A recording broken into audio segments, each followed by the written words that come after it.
Alors nous sommes dans une époque existentialiste, ou plus exactement anti-essentialiste.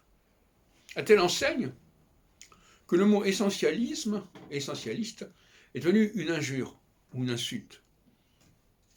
Vous essentialisez. Ça, c'est vraiment le péché mortel, l'essentialisation.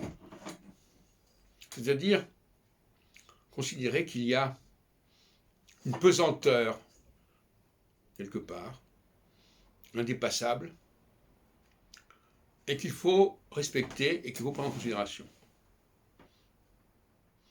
Et ça, c'est plutôt, je dirais, le point de vue de la droite, qui est plutôt essentialiste finalement.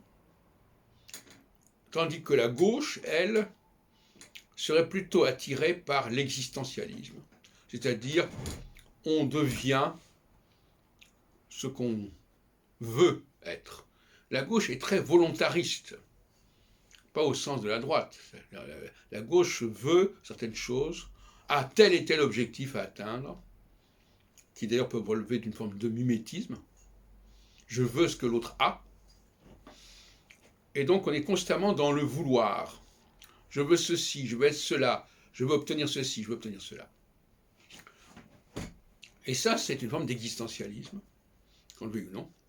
Je veux devenir, je veux être.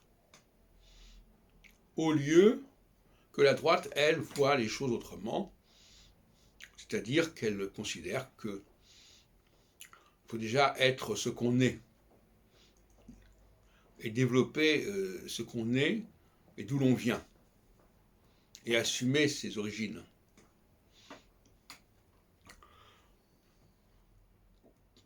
J'écoutais l'autre jour Marion Maréchal, dans Interdit d'interdire, qui a un discours un peu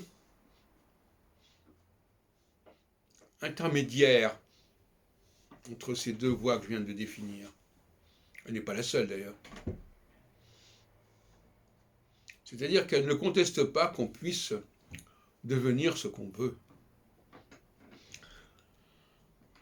sous certaines conditions. Et c'est tout le problème, je dirais, des femmes de droite. La droite féminine est nécessairement ambiguë sur ces questions. Parce que l'enjeu féminin, la condition féminine, la lutte pour les droits des femmes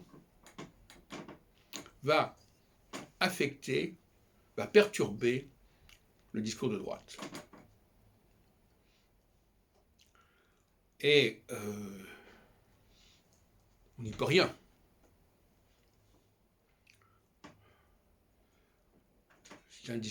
On peut dire qu'on peut parler d'une sorte de centrisme en fin de compte.